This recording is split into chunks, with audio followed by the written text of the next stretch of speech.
are pretty much the same. No, the Kalista was something that I wanted to talk about, but we're going very quickly through the bans. You can see Kalista was taken off the board. I think she's very strong in the current meta. She's sort of risen to priority, along with the Senna and the Syndra banned on the side of SK, with Ornn, Pantheon, and Ezreal banned. And yes, the Aphelios does take me by surprise a little bit. I think that champions like MF should still be high priority. I think Ezreal should also be really high priority, but it seems that Han Sama wants to still stick to his comfort. But I believe the champion should be a lot weaker in the early laning phase now. I can definitely see that. With the Ezreal being banned away, with Kalista removed, Senna removed, you are falling down that tier list of AD carries, so the option of, an MF or an Aphelios, obviously Rogue decided Aphelios was more important. SK lock in the Varus, Larssen, and Gangplank, where we're going to see Sejuani for Inspired, and Larssen or Finn taking Irelia.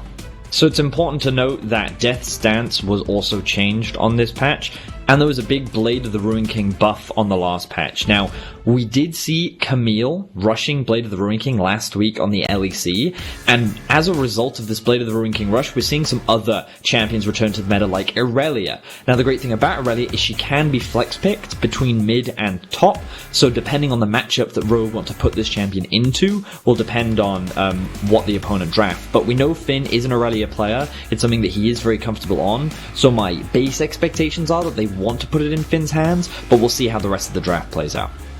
Yeah, I could see that. I think Finn very comfortable on those sort of bruiser / dive the backline champions, things like the Aatrox, like the Irelia, and with Azir, Braum being banned away, Cassio being banned away as well, I think we're probably expecting that Irelia to go towards the top lane. But final ban here for Rogue, could focus towards the mid once again if they wanted, could remove another support from the pool and try and pinch SK's pool that little bit, but SK of course have first pick when we get out of this second ban phase.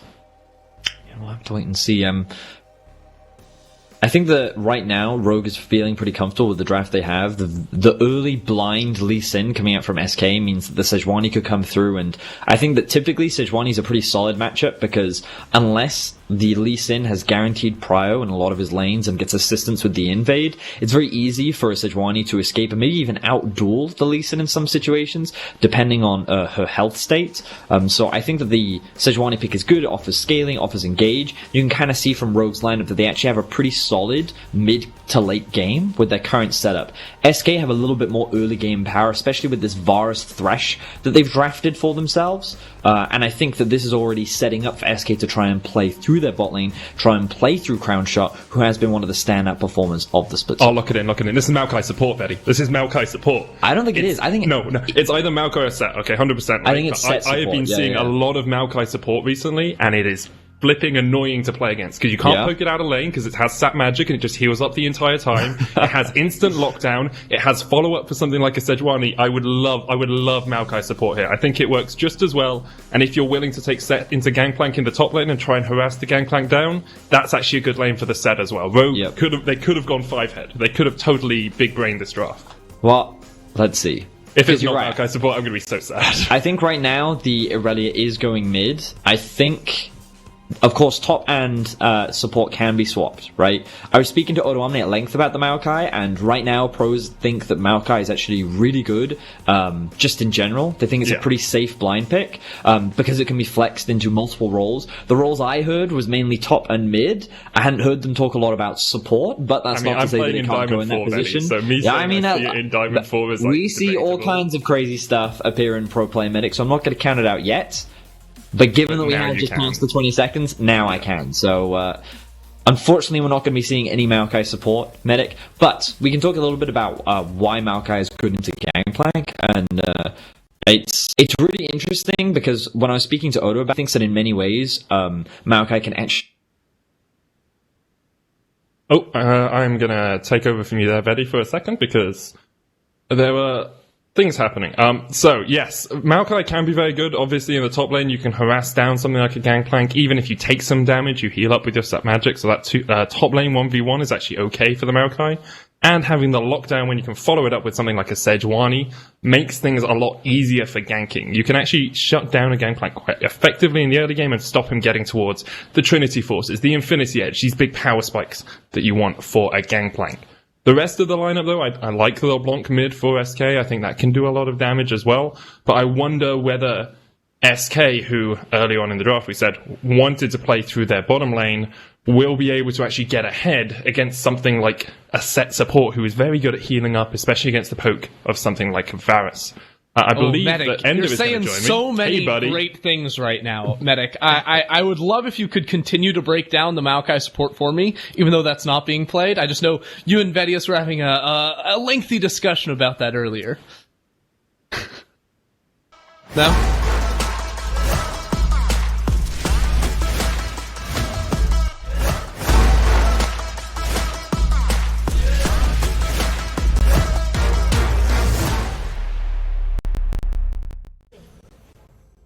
I'll talk to you about it now if you want. But I was waiting for the cool intro graphics we have there, Ender. Yeah, Sorry, I wasn't deliberately ignoring you. I will say my final thing about Maokai support. It's fun to play. You should definitely play it. If you enjoy engage supports, Maokai support, people aren't expecting it, and it's really good. And it's got long range engage, and it's really fun. But can I please tell you about Maokai Jungle? Because that is also very, very fun. Well, you can't, because I brought it up when it could have been a thing, and Maokai Jungle isn't going to happen in this game. So talk to me about these comps, because I was discussing with Benchius, Lagius. Lagius, yes. He left, yeah. How do you feel these compositions are going to work here? Because, of course, Rogue are still, contending for something, whereas SK, this is very much a game for pride for them. So right now, I'm sort of trying to unpack everything going on, because Rogue's comp is really interesting to me. They have tons of CC, like point-and-click CC as well, right? With like Settle plus Maokai, and like a really beefy frontline too. So their team fighting, I think, can be really, really exciting. Come mid-game, they can force a lot. But SK have early game power, and that's what we're already seeing them go for this invade. Yeah, they're trying to get in here, steal away the red buff if they can. There's a ward now down. Hans Summer trying to trade in as the red buff will reset, and I think SK will have to just be happy that they slowed down Inspired's path early on. Oh, Inspired actually leaving the red buff there. Actually, I can't quite tell. He may have gone back on. I think he's just leached around the corner. Yeah, but Trick is going to be slowed down here, which is a bit unfortunate for him, because I was thinking with this Lee Sin, you can try to take over, especially around mid lane in the early levels. LeBlanc offers so much gank setup for you, and especially versus the opponent being a melee mid laner, she's always going to have to like overextend to Everlast hit on this Irelia. So I'm sort of looking around this mid lane for Trick to get things done, but that may be hard since he's only cleared one camp in the first 2.5 minutes of the game, and there's a ward on that top side of the mid lane, which will spot him if he comes there after red. Yeah, I think it's definitely going to be quite hard for Trick to get a good gank off. I was watching part of the Misfits pre-show earlier before the LEC started, and they were talking about Trick, and it's like, he used to have hands, right? This is quoting them. He used to have really good hands, and they just seem to have disappeared recently. And something like Larssen as a champion, you really need to have hands to master. So we'll see if he's found his hands again, or if he's going to struggle against Inspire. This is a nice little pass from him, getting in here, looking to steal away the blue. The thing is, Inspired should tick over to level 3 after finishing off Gromp, so if you were to run into Lee Sin with red buff, I think you would win. But Trick has Smite, so he should be able to pick this one up. Still won't be level 3 himself, because he didn't include Krugs or Grump in his initial clear, but it looks to me like he's going to be going for a double Scuttle Crab path, which means that he's going to tick over to level 4 faster than Inspired. That's basically what that means if he goes for that, because Scuttle Crabs give you more EXP than like the base camps like a Wolf or a Wraith or even the buffs themselves, as it comes into mid lane for a quick second here, just trying to make sure he can get down to the river. But because he hasn't cleared any of his own camps yet, that are going to be respawning, like they're not going to respawn, they're not going to be leveling up, so his next clear is going to give him significantly less EXP. So now I feel like you actually need to get something done with that quicker level 4, otherwise I'm going to be like, well, there's a Sejuani that's scaling up going towards 6, she's going to be pretty fine with that sort of a setup. It's definitely the thing, it's the cost benefit of, can I take my camps, do I want to get them leveling up quicker, or do I look for early plays? And of course, Larssen, a master of early plays, very good at getting into the lane. You can see the facebreaker here from Vander. He gets hooked up with the death sentence. Haymaker comes out and Limit flashes away. A sizable CS lead being built up here for Crownshot and Limit, but the Thresh there having to burn a summoner will make it a bit harder for him to lane against Vander now, because Vander can always just flash in and get the stun off on the Sett.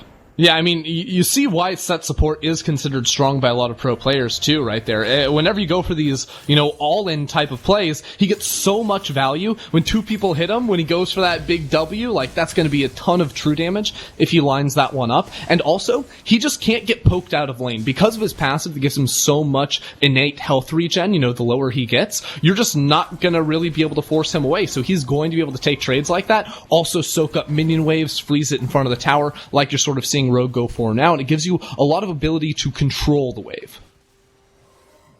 Definitely does. I gotta see how it develops from here, because early on, we've seen back and forth in different lanes. There's a slight CS lead for Crownshot in that bottom lane, slight CS lead for Sacre in the top lane, who hasn't really been harassed by Finn too much.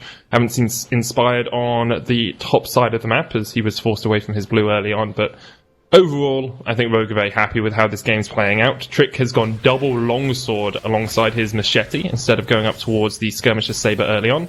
Inspired has got himself a balmy cinder, so that Sejuani clear is going to be a lot easier now. The immolate passive, of course, introduced on 10.4, makes it so much easier for someone like Sejuani to clear out that jungle rapidly. Yeah. Okay, so Medic, I have a riddle for you, okay? A bit of a question.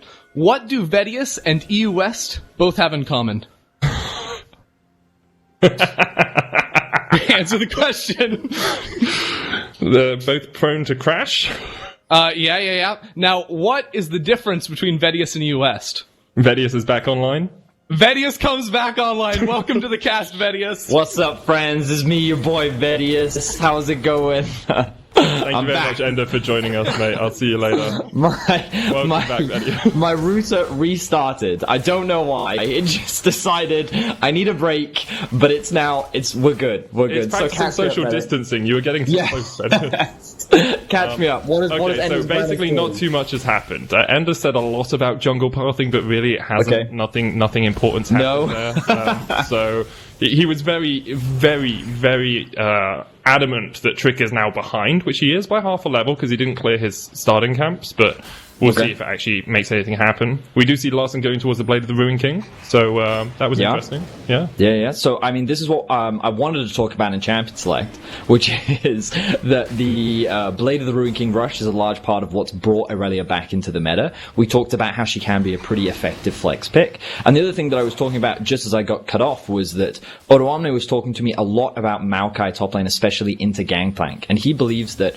when you get back into lane with things like a Balmy Cinder, you actually start to win that 1v1 matchup. And we actually got to see a bit of a skirmish between the two in the top lane. You could see how this Maokai was actually bullying out the GP, and this first item kind of really makes the 1v1 so much more difficult. But we can't focus on the top lane right now. We've got to talk about this bot lane. You can see the LeBlanc was hovering around. The GP has also hit level 6, so the ulti is available. Will SK actually look to execute the dive here?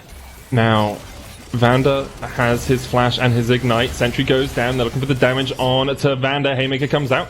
And Limit is chunked out once again. Here comes Inspired and Larssen. They're running down. Control Ward is out. Looking for the slows, but of course Inspired can't be slowed. That passive doing a lot of work for the Sejuani. He flashes forward, but Limit able to escape the hook. Not quite going to connect. Larssen jumping in, straight dives onto the backline and is exhausted. 2 turret shots will be enough to make it a 1-for-1. So that was a bit of an overforce coming out from the side of Rogue. Double flash invested from both Inspired and Larssen. Now they did get the kill onto Larssen, which is always going to be great for this Irelia, but it was at the cost of giving Crownshot a kill in return. So no real gains made for Rogue in that situation. And as we look back at this replay, you'll see that the initial hook coming out from Limit does go wide, which means that Handsummer doesn't get punished. They're not quite able to stun Limit underneath the tower. Of course, Vander isn't quite able to connect the second part of his E on the other side. Then Inspired comes in. You can see that as he uses the first part of his W, he's trying to connect it onto Limit, but a good sidestep there from Limit allows him to avoid that setup. And now you just see Larssen hard committing to the play. He misses his stun onto both Trick and Crownshot as well, going a little bit short. So a couple of execution errors there coming out from the side of Rogue, and it ends up being a 1-for-1 overall. And you can actually see that SK sit with the gold lead for the time being. Yeah, you can see actually Sacre got some free time there up in the top lane. He's about 500 gold ahead of Finn now because he was able to take 2 plates and get some free damage as Finn went down towards the middle lane to try and hold. SK have already got the Inferno Drake here, Vedi, which is why they can challenge this Rift Herald. Rogue rotated both Handsummer and Vander around that objective, but unable to secure it right now. And it's actually a strong lead for SK. Look at that CS difference in the AD carry. It's like you've got a Blade of the Ruin King on its way for Crownshot. And although it wasn't buffed for ranged champions, it's still a strong item when you look at a Sejuani and a Maokai who are trying to run you down. And we're actually seeing the Aphelios nerfs come through here, because one of the big nerfs, or the goals of the nerfs for Aphelios was to try and reduce the strengths of his early laning phase, and that's really hurt his ability to 2v2, of course, when paired up with the Sett as well. Handsummer is in a lot of trouble. Has to flash away. He does, and now he's alive. He does, yeah. I was expecting you to go back to your point. Usually when something like that happens and nothing happens from it, you just go back to talking about whatever you were talking about. Alright, so carrying on with that paired up with the Sett. Yeah, paired up with the Sett, you obviously don't have a huge amount of lane pressure because you're at a range disadvantage, and I think that Crownshot and Limit have done a great job of utilizing that range advantage to try and build this CS lead, and then of course getting that kill off the back of it has only made this gap worse. Now of course, Handsummer will still have a scaling value with the Aphelios. The primary goal of the nerfs was to hurt the laning phase, so it's not like he does 0 damage in the late game, but for the early to mid game portion, especially once that Blade of the Ruin King is completed, SK is going to feel very comfortable and very powerful as we enter that 15-minute mark. Finn taking the bad side of a trade with Sacre. Sacre gets the Executioner's calling early on. He's also got a Sheen off that extra gold you got. And I remember you were talking about this earlier, Vedius, and how you discussed with Oda1 and Finn, on the Maokai should start winning trades. And that's all well and good, in my opinion. I understand that. That's cool. Yeah. But winning trades versus killing a Gangplank, those are two different things, right? And yes, if you're not killing the Gangplank or really putting him far behind, it's still Gangplank. He's still going to scale incredibly well. But so does Maokai, and that's the important thing, because when you sit there and think about what tanks offer in the current meta, you'd think that their damage isn't that strong. With the Balmy Cinder change and with the Sunfire Cape changes, there's a lot of additional damage that now comes out of tanks. And you've also got to take into consideration how much crowd control Maokai offers. And the great thing about Maokai is he can also build a Randuin's Omen. So the full crit builds that you normally see from top laners like Gangplank gets heavily mitigated by going for that Randuin's Omen. Which means that, at least when you speak to Oda1, he tells me that he thinks in certain situations that Maokai can actually outscale the GP and just offer overall to the game. And I think this is a situation where, just due to the sheer amount of utility, we can see a situation like that. The problem that Rogue have to think about is how they're going to manage this 1-3-1 option that SK have, especially if this LeBlanc and GP get too strong. Engage is going to happen here. It's the Lee Sin that's caught up, not back with the showstopper, and Trick will go down. They're trying to get the Eye of the Rift Toad, and Jenax will pick it up and jump out the back of the pit. The Cats are chasing down here, though, and Limit will be caught out. He's going to fall as well, you have to feel. Finn takes the kill. That long-range engage tool from the Nature's Grasp paying off. Utility, medic. Utility. That's what's so great about Maokai, right?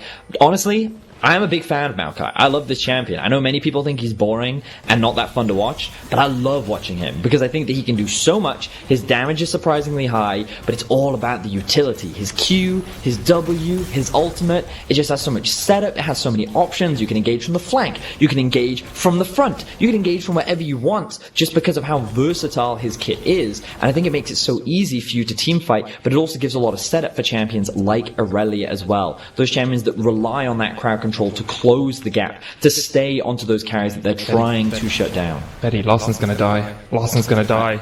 He didn't realize that Sacre was waiting in the bush. He's trying to dodge around here, but there's really nowhere for him to go. And SK, they baited him in, and then they sprung the trap. Yeah, I mean, SK is playing very well right now. They are making Rogue sweat for this, and a lot of it has come down to the early laning phase, and while the kills are in favor of Rogue, a lot of the objectives have been going over to SK, the early Infernal, the early Rift Herald. Now, Rogue is in a good position to secure themselves first tower. Ooh, they've actually invested the GP teleport up towards the top side. Jenax, that's not where you want to be. He jumps back, he's going to get locked up with the permafrost. Jumping into a ward when you're on a ward. He didn't know he was on a ward. He didn't know. Yeah, but you have to expect those people waiting in that. If you don't see them, do you want to jump in? Especially against a Sett who has instantaneous lockdown. Yeah. And I mean, Sejuani was also there. Yeah. So, a little unfortunate. Both mid laners giving up their life there when they didn't need to. But the idea was promising from Sacre. He was TPing to top lane to keep the tower alive, to then set up the collapse with Jenax. But of course, Jenax springs the trap a little too early, ends up losing his life. The bright side for SK is they got the Mountain Drake, and they actually secured first tower in the bot lane. So they're sitting with an even gold between the two teams right now. And they still have an advantage bot lane. The GP yet to complete the Trinity Force, but I think that Maokai is going to start winning these 1v1 trades against the against the GP. He's going to need at least a Trinity Force before he starts comparing against this champ. Yeah, and at the moment he's actually facing up into Jenax on LeBlanc, so definitely winning those trades as well. I think my one goal for this cast is to see a Twisted Advance follow Jenax like all the way across the map as he jumps. It's the little things that keep me entertained, Vedius. The little things. No, I get it. I get it. When you're casting for a long time, you feel like you've seen it all. Something new has to like an owl come fact. across. It just comes. I'm not hitting you with an owl fact. I'm out. I'm dry. I've got none. It's over, medic. It's over. How have you run out of owl facts? I mean, no one's ever really run out of owl facts, but there's too many. There's a limit to how many owl facts people can take. That is true. That is true. 15 minutes in, the game is pretty much even. Differences in the AD carrying top lane role in terms of CS, but a couple of good turret plates, and the first tower going over to, I believe it went to Rogue, means that Rogue are keeping up in gold with SK. And I wonder if we're going to see Larssen go for the improved or changed Death's Dance here with that. Oh no, because you can't get it out of Negatron. It builds out of Aegis. I saw Magic Resistance, I was like, ooh, Death Dance, but no, that's Aegis. No, this will be a Wit's End. Probably Wit's End. Yeah, it's probably Wit's End.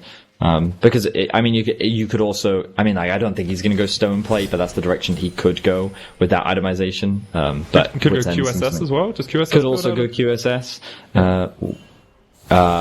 See, now I'm doubting myself, medic. This is the problem. Usually I just look it up and I'm like, oh yeah, I definitely know this the entire time. But quick, Betty, talk about something. Alright, we're setting up for a play. Ultimate lands in the mid lane. Chain of Corruption, that's gone, and there is the Dragon's Rage kickback as Vander just gets popped before he can even land the Haymaker. Teleport coming in here as Larssen tries to join the fight. Can't quite land the flawless duet, the stun's not going to connect, and the exhaust comes out. Jenax just misses the chains, and the Vanguard's edge goes a mile wide there from Larssen. Trick's going to jump back in. Sacre is on his way up, but not really too much to fight over right now. No.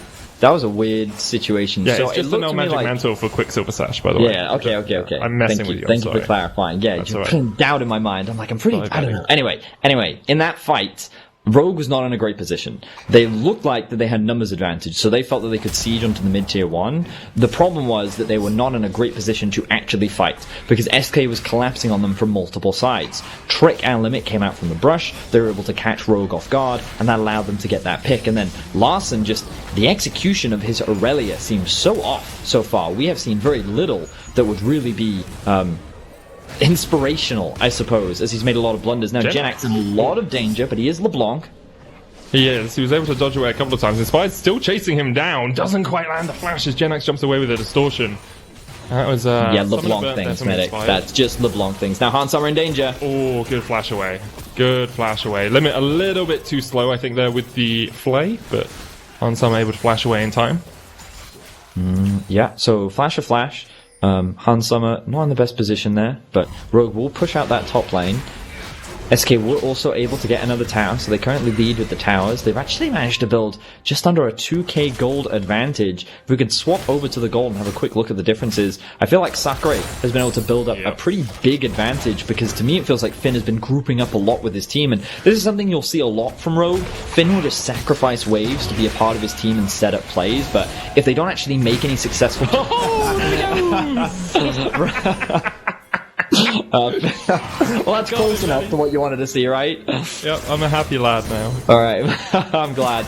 Everyone, medic's happy after seeing that play. But yeah, you'll see Finn, group up a lot with this team. I mean, you can see it right now. You know, he's hanging around the mid lane. It's a little dangerous for him to go top lane and push out that wave, but his focus is to make sure that he stays with his team, and a lot of the side lane farm actually gets funneled into Larssen instead. And you can see that difference starting to mount between the two mid laners. Larssen now sitting at level 12. He will have just completed his Wit's End as well. And The risk of that is it allows enemy top laners to build a pretty significant gold advantage if Rogue never actually converts any of these plays into anything manageable. Now Finn, drawn underneath the tower. Yeah, Jenax looking for the chains, can't quite land them as Finn dodges to the side. And you can see Rogue trying to make plays, trying to get Finn there. Of course, the lockdown potential from a Maokai is devastating. But meanwhile, Sacre pushing in bot lane. That's the third dragon of the game going up to SK as well. And they have a 2,500 gold lead here, Vedius.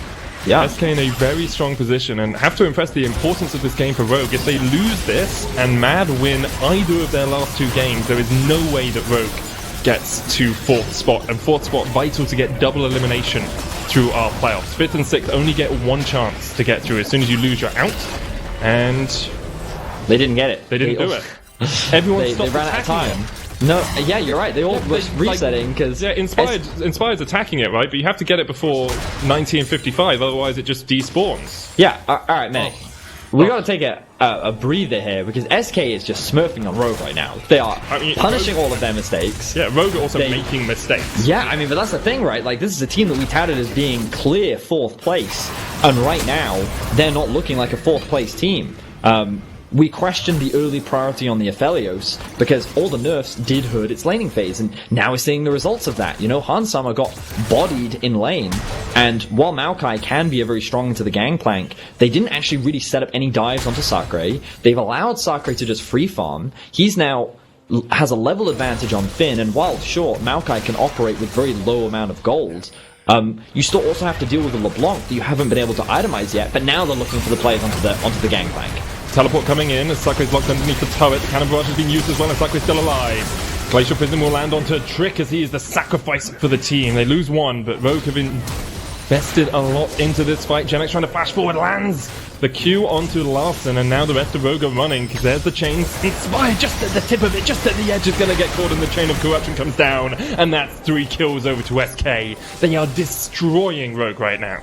So what looked like Rogue trying to get back onto the map, they were like, okay, we need to be more proactive. Let's break this bot tier 1. They dive the GP. It looks like that they play well enough to even punish the counter from SK, but Hansama, he could now be in danger. What's else? 1v1, you have the field. There's a control. Is it a 1v1, Medic? Way. Oh, dear God. Hansama trying to heal to get away, but he doesn't, cleanse to get away, sorry, but he doesn't even have the flash, and now Finn is caught unawares as well. Die as well. They're just going in one by one. This is the solo queue game from Rogue. They die piece by piece, and SK just lap up the pieces. SK have only won 2 games this split, and now they could be in a position to deny Rogue 4th place in the playoffs. They could lose that bye in the playoffs, and this is going to be a ban for SK Gaming. So many mistakes have been coming out from Rogue, and SK have been punishing them beautifully. Have to give, I've said it, you said it, Rogue have made a lot of mistakes, but as you say, SK have played very, very well this game, capitalizing when Rogue overstep, and this is a key example of it, because Rogue have set this up for a long time. Look, there's only 2 SK players on this side of the map right now.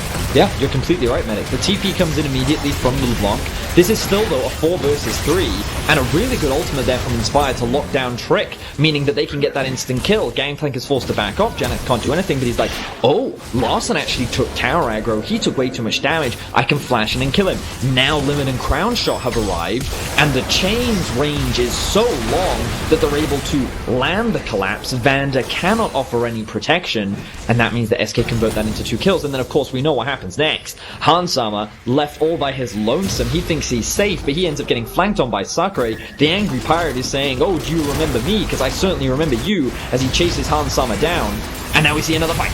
As Rogue trying to engage, Glacial Prism's going to come out onto Crownshot, but he uses the cleanse immediately. He is shut down, and SK have been caught unawares on the wrong side of the map here. Sacre was up top lane without TP, and Rogue find 2 kills. So, I feel like Rogue's game plan is, right, okay, we sent 4 people into the last play, we clearly needed 5. Yeah. So now, they've gone all 5 members, they send them down bot, they do secure 2 kills, but look at mid lane, look at top lane.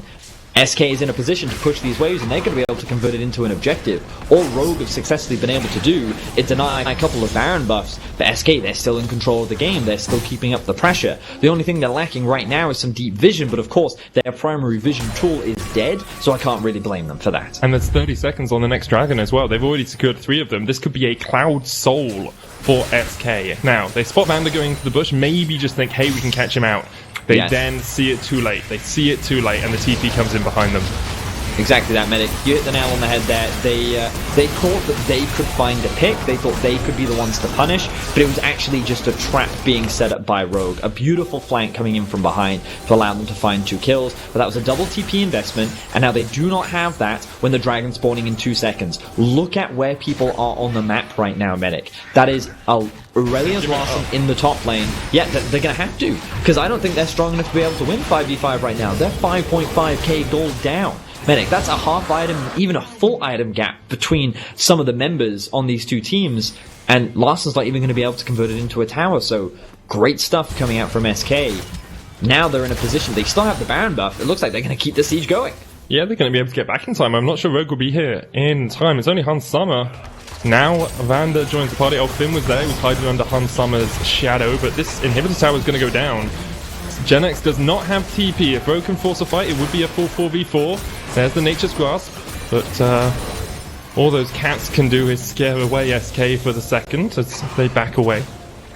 And, but SK won't be able to secure the inhibitor, which is the crucial thing here.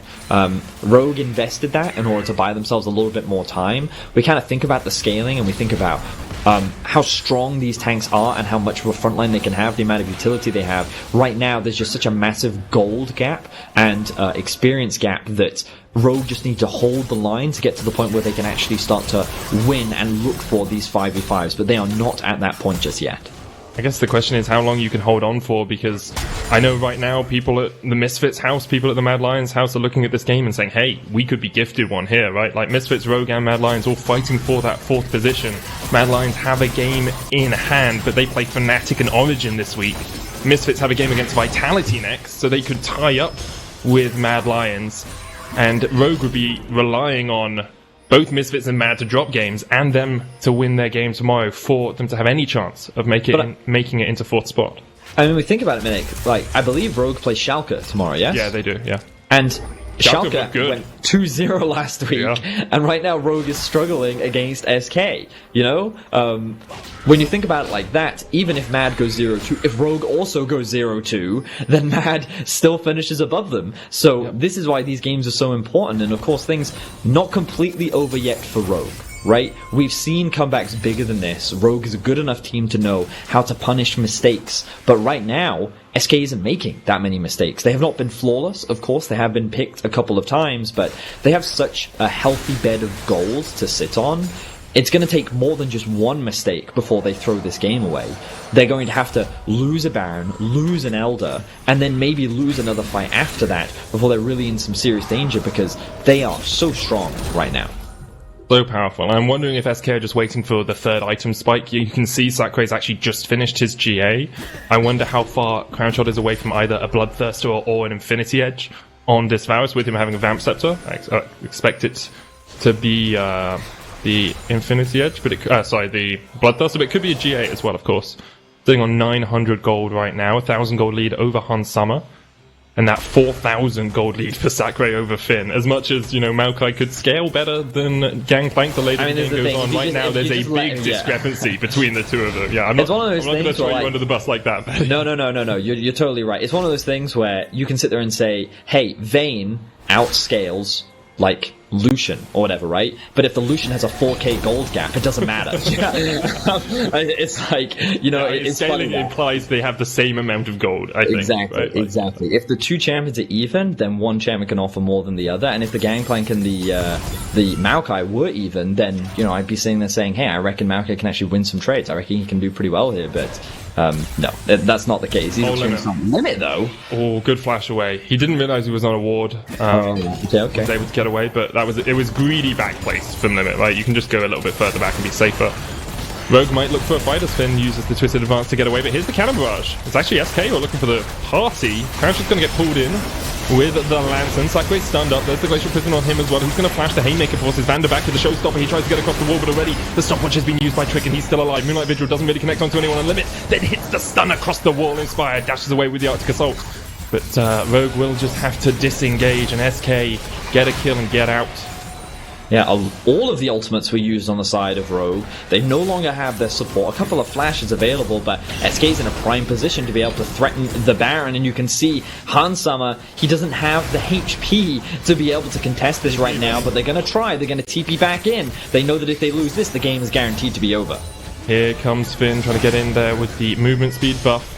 SK still on the Baron, starting to reset, looking for the fight as Limit steps forward. He hasn't got the hook right now, but Sacre can step in. Jenax there as well. Finn misses the hook. Here we go. Finn gets hit with the Sonic Wave, the flash, the kick, straight back into the team, and now Finn is done for. SK find another kill and turn back towards the Baron. Yeah, there's no reason not to. They've now killed one of the frontline members. Of course, Jenax does need to reset. He's got some gold that he wants to spend. He has no mana, but he has the teleport. So, SK go back to threaten. As long as Inspired is alive, though, this is not a safe Baron. I was looking for a ward from them, and it's all the way at the blue buff. No other wards there for SK around that he could TP to, but Rogue still looking for the fight. There's a Rabadon. There's a Rabadon on Jenax. And Hansama feels the pain that comes with the Witch's hat. The Rabadon's Death Cap doing its work there, as SK will get the Baron for themselves. Second of the game and 30 seconds on the Elder. Is Inspired going to get out? Yeah, he's fine, as SK secure their second Baron of this game. That right there is the LeBlanc signature trick. Make your opponent disappear. Really good back timing from Jenax to be able to pick that one up. He had so much HP, and that just goes to show what you can do to a backline squishy if you're able to set up a really nice flank around all the tanks. With the Maokai gone, this is made even easier, and we'll get to see Jenax set this play up here. Just look at how much damage he's able to throw out. Oh, he's even able to land the chains, which I think is absolutely crazy considering that Vander was standing right in front of him as well. Beautifully done from Jenax. Now Larssen is on the run. Yeah, he teleported into this, trying to stop something from happening, but he's going to have to flash away. The Cannon Barrage did come out, and now SK have the advantageous position on this Elder Dragon. Hansama on his way, Vander there as well, but SK have started it up. Inspired across the wall for steal. Seeing if he can get in, the Nature's Grasp will be used. Inspired, lands the Glacial Prison, but it's really not going to do too much. Vander now coming in from the side as well. They'll try and catch out Trick if they can. Vander there with a face breaker. Larssen coming in with the Vanguard's Edge as well. The Showstopper's being used, but already Finn just loses in a 1v1. That's to the enemy AD carry, and that's not what you want from your tank. Jenax is dominating. Rogue are decimated. They are destroyed and demolished here by SK. And this will be it. SK can just walk straight through the front door. Crownshot flashing across the wall, looking for the chase on Hansama, who will retreat back towards his base. The pings are coming through. Jenax is on the hunt. I don't know if Jenax even has enough mana, but he's looking for it anyway. I mean, all he has to do is get him to 25%, Betty. That's all he's got to do. Oh, he misses the chains! No, Jenax, how can you do this to me? Hansama's going to die. There it is. Power of lasers. And SK, they're going to make the upset happen. They're going to make that 4th place spot even harder for Rogue to get as they shut down Rogue. SK find the way. It took them a while, but in week 9, SK finally come alive and get their 3rd win of the season. Wow, crazy stuff. And we have to criticize Rogue for honestly their disrespectful play. They tried to force so many dives, they made a lot of poorly executed plays, and SK just punished them time and time again. And, you know, yes, SK sit at the bottom of our table, but you can't just give a team that kind of gold advantage and assume they're not going to do anything with it. And Rogue got rightly punished. Larssen did not have a good Irelia game, whereas Jenax had a fantastic LeBlanc performance. The Varus coming out from Crownshot was also extremely clean. All round, beautiful stuff from SK. Yeah, and I believe you can vote for your Kia player of the game as well at Twitter if you want. Sacre, Jenax, and Crownshot are your options. Not often we get to say SK players' names, but they had a very good performance today, and they all deserve their moment in the spotlight. Yeah, they certainly do. Make sure to head over to Twitter at LEC, as Medic mentioned. You can make sure you vote for your favorite, or who you thought was the best performing player. I was really impressed with Crownshot, personally, but I think any of the 3 could definitely get it. And props to SK. You know, yes, they didn't have much to play for, but ruining the hopes and dreams of your opponents, making their run through the playoffs that much harder, still a pretty satisfying way to end your split. Yeah, and after the break, we'll take an inside look at Misfits with Dan